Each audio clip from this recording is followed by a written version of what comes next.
अस्सलाम वालेकुम dear student, कैसे हैं आप।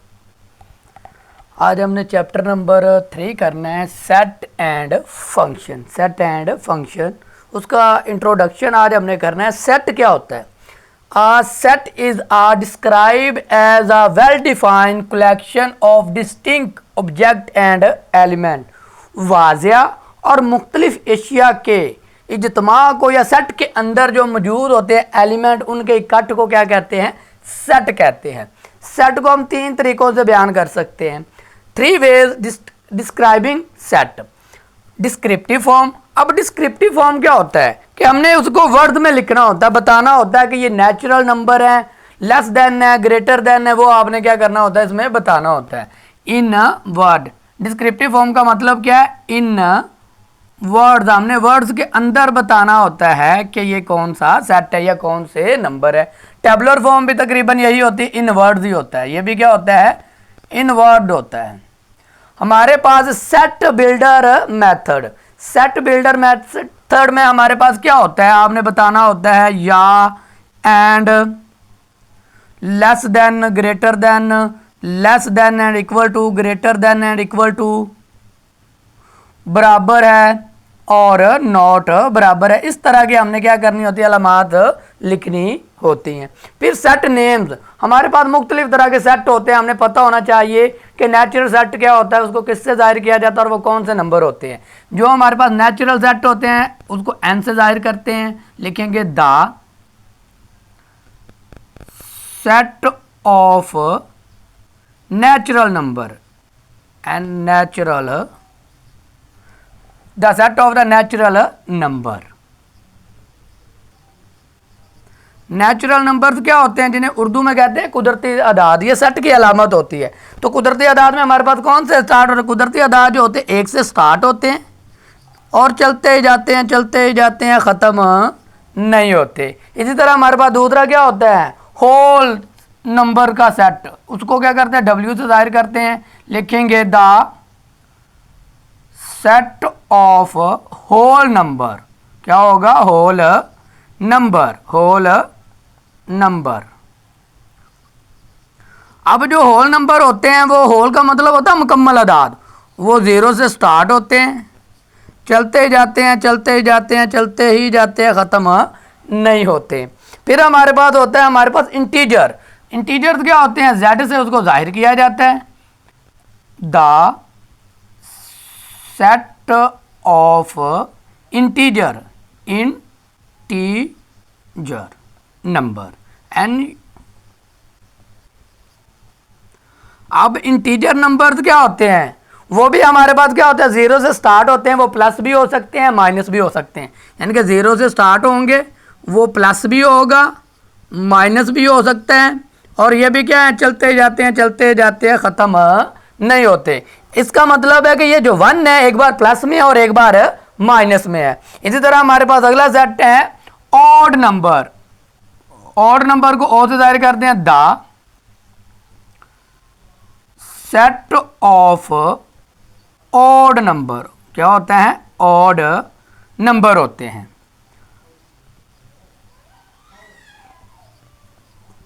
ऑड नंबर में हमारे पास क्या होता है? कली जो होती है, कली जोटा खेला होगा ना, छोटे होते तो वो कली जोटा, यानी कि जो कली होगी वो, यानी जैसे कि 1, 3, 5, 7 और चलते जाते हैं, ये ख़त्म नहीं होते। इसी तरह हमारे पास है इवन नंबर का set. Even number. The set of even, even number. Even number में क्या होगा? हमारे पास जोड़ा होगा, जोटा जिसे कहते हैं 2, 4, 6 और चलते जाते हैं, ये भी ख़त्म नहीं होते। इसी तरह हमारे पास है प्राइम नंबर। बड़ा ही अहम है ये। प्राइम नंबर कर लें, प्राइम नंबर। प्राइम नंबर को P से जाहिर करते हैं। The set of prime number, PRIMER prime number. Prime number में हमारे पास क्या होते हैं? ऐसे नंबर होते हैं जो सिर्फ अपने टेबल पर तकसीम होते हैं, किसी और नंबर पे तकसीम नहीं होते। जैसा कि हमारे पास एक 2 एक प्राइम नंबर है, 2, 3 5 7 11 इस तरह क्या है, ये सारे चलते रहते हैं। प्राइम नंबर क्या होते हैं? ऐसे नंबर जो सिर्फ अपने टेबल पर क्या हो, तकसीम हो, वो प्राइम नंबर कहलाते हैं। इस तरह हमारे पास सिंगल टोन सेट क्या होता है? Single tone set, single tone set. Single tone set में क्या होता है? सिंगल का मतलब क्या होता है? एक। सिंगल टोन की डेफिनेशन हमारे पास क्या है? The set which only one element is called single tone set. यानी कि ऐसा सेट जिसमें सिर्फ क्या हो, एक ही एलिमेंट मौजूद हो, वो क्या कहलाता है? सिंगल टोन एलिमेंट कहलाता है या सिंगल टोन सेट कहलाता है। फिर हमारे पास है एम्प्टी या नल सेट। एम्प्टी और नल। नल का मतलब क्या होता है? खाली। तो इसकी प्रॉपर डेफिनेशन हमारे पास लिखी हुई है, the set which no element is called empty और नल सेट। जैसे कि हमारे पास ऐसा सेट जिसमें कोई भी एलिमेंट ना हो, वो क्या कहलाएगा? नल एलिमेंट कहलाएगा। अब एक हमारे पास एमसीक्यू है, बड़ा ही अहम है। जो जीरो है, the set of zero is a single tone set है। ये देखिएगा, जो जीरो है ना, जीरो, ये जीरो, ये ना कहिएगा कि ये भी कुछ नहीं है, ये एक सिंगल टोन सेट है। Single tone set, not empty, not empty.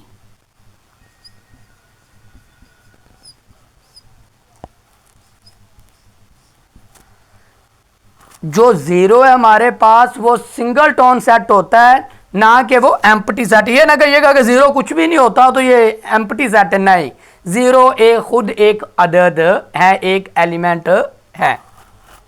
इस तरह हमारे पास है इक्वल सेट। इक्वल सेट क्या होता है? Equal set. इक्वल सेट में हमारे पास क्या होता है? Proper definition, two set A and B are equal set if they have exactly the same element और सेम नंबर। कह रहे हैं कि ऐसा दो सेट जिसमें नंबर भी सेम हो और उनकी तादाद भी क्या हो? सेम हो। फॉर एग्जाम्पल, एक हमारे पास ए सेट है 1 2 3 और दूसरा सेट हमारे पास है बी, तो 2 3 1। तादाद भी एक जैसी है और एलिमेंट भी एक जैसे हैं, तो ये क्या कहलाएगा? इक्वल सेट कहलाता है। ये कौन सा सेट है हमारे पास? इक्वल सेट कहलाता है। इसी तरह अगले भी हैं, इसको हम क्या करते हैं? रिमूव करते हैं और अगले सेट को क्या करते हैं? समझते हैं। इसी तरह आपने क्या करना है? इसका स्क्रीनशॉट ले लेना और बाद में इसको समझ लेना है। इक्वल सेट तक उम्मीद है कि आपको समझ आ गई होगी, बाकी ना समझ आया तो दोबारा पूछिएगा। यहाँ से हम क्या कर देते हैं? इसको रिमूव कर देते हैं, अगले हम इसके सेट करते हैं।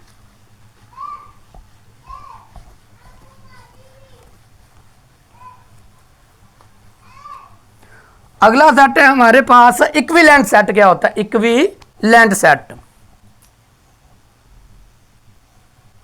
Equivalent set, equivalent set. अब इक्विवेलेंट सेट क्या होता है? Two set A and B are equivalent if they have the same number of the element. For example, यानी कि एलिमेंट्स की तादाद क्या हो? सेम हो, लेकिन उसके अंदर नंबर चाहे सेम हो या ना हो। सेम नंबर नहीं होंगे लेकिन उनकी तादाद क्या होगी? सेम होगी। जैसे कि ए हमारे पास 1 2 3 1 2 3 4। फिर एक सेट हमारे पास है बी, वो हमारे पास क्या है? A B C D. इनकी तादाद भी सेम है लेकिन एलिमेंट सेम नहीं है, तो ये कौन से एलिमेंट कहलाएंगे? सेट कहलाएंगे, इक्विवेलेंट सेट कहलाते हैं। फिर हमारे पास है सब सेट। सब सेट। अब हमारे पास जो सब सेट होता है वो क्या होता है? If every element of a set A is an element of the set B then A is a subset of the set B.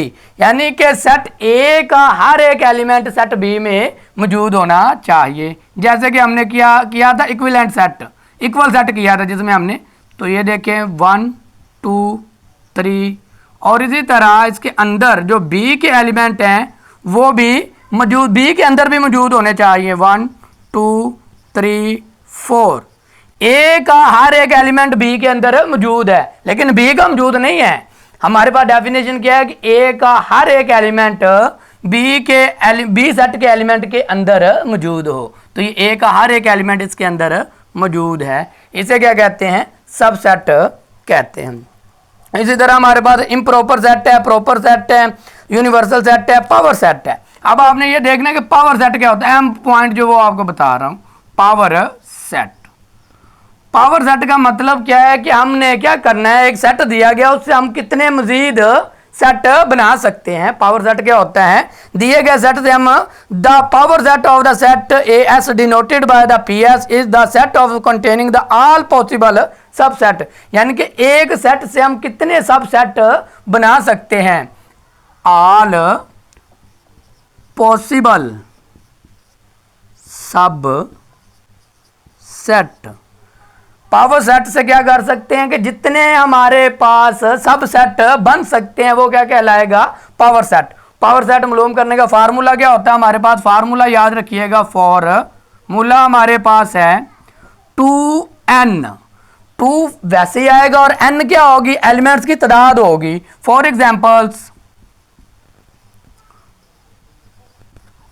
Example हमारे पास क्या है? एक सेट दिया गया है 2 3 5, इसके अंदर कितने एलिमेंट हैं? फार्मूला हमारे पास क्या है? 2। n का मतलब क्या है कि नंबर्स की तादाद कितनी है? n हमारे 1 2 3, 2 की पावर क्या लगाएंगे? 3। इसका मतलब क्या है? 2 ने 3 बार ज़रब होना है, 2 ने 3 बार ज़रब होना है। तो हमारे पास क्या आ जाएगा? 2 को 2 से दी 4, 4 को 2 से दी 8। इसका मतलब क्या है? इसके कितने पावर सेट बनने हैं? 8 बनने हैं। और पावर सेट को किससे जाहिर किया जाता है? Power set denoted by, power set denoted by P bracket के अंदर एस। इससे क्या किया जाता है? इसको जाहिर किया जाता है। आगे हम देखते हैं। आगे हमारे पास 3.1 स्टार्ट हो रही है, लेकिन स्टार्ट करने से पहले हमारे पास ऑपरेशंस ऑन सेट भी हैं कि उसके ऊपर कौन कौन से होते हैं, तो वो भी मैं चाहता हूं कि इसी के अंदर हम क्या कर लें, इंट्रो में ही कर लें। तो फिर हम 3.1 स्टार्ट करेंगे। उम्मीद है कि इन सेट्स की आपको क्या आ गई होगी, समझ आ गई होगी। अब हम क्या करते हैं? अगला हल करते हैं। सेट, अगले सेट के बारे में हम बताते हैं कि वो क्या होते हैं। आगे हमारे पास सेट ऑपरेशन, यानी कि हम सेट के ऊपर कौन कौन से ऑपरेशंस कर सकते हैं। जैसे कि हमारे पास है union of 2 operations on set, पहले लिख लें ऑपरेशन ऑन सेट, यानी कि सेट के ऊपर हम कौन कौन सा अमल कर सकते हैं। जैसे कि union of 2 set, union of 2 set, 2 सेटों का यूनियन क्या होता है? यूनियन को हम क्या करते हैं? डिनोट किससे करते हैं?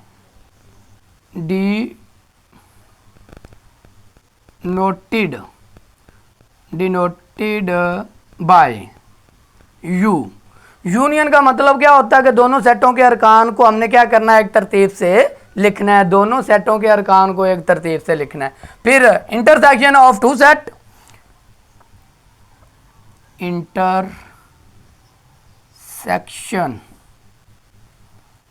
इंटरसेक्शन ऑफ 2 सेट, 2 सेटों का तकाते क्या होता है? 2 सेटों के, यानी कि इसको डिनोटेड किससे करते हैं? डिनोटेड बाय, यानी कि जैसे कि हमारे पास 2 सेट होंगे, एक ए होगा और एक बी, उसको इस तरह लिखेंगे ए यूनियन बी। तो ये हमारे पास क्या है? यूनियन में डिनोटेड बाय इसको क्या करते हैं? इंटरसेक्शन की अलामत क्या है? उल्टा यू है, उल्टा यू, यानी कि इंटरसेक्शन। तो जैसे कि लिखेंगे ए इंटरसेक्शन बी। इंटरसेक्शन का मतलब क्या? दोनों सेटों में जो सेम एलिमेंट होंगे वो लिखने हैं। Right same element, right same element. जो हमारे पास सेम एलिमेंट होंगे वो हमने लिखने हैं। फिर हमारे पास है disjoint set, overlapping set, disjoint set.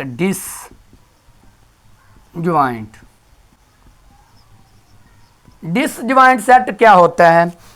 If the intersection of two set is the empty is called disjoint set. अगर कह रहे हैं कि दो सेटों का क्या लिया जाए, इंटरसेक्शन लिया जाए, तो वो क्या आए? एम्प्टी सेट आए। यानी कि टू सेट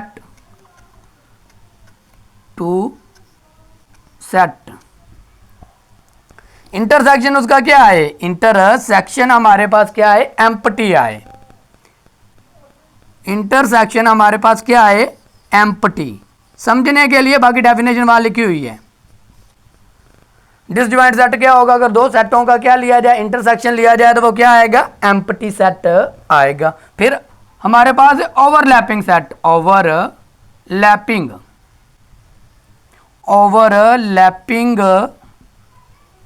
सेट। अब ओवरलैपिंग सेट में क्या होगा? If the intersection of two set is non empty. अगर दो सेटों का क्या लिया जाए? इंटरसेक्शन लिया जाए, तो वो जीरो, यानी कि एम्प्टी सेट ना आए। Intersection not empty,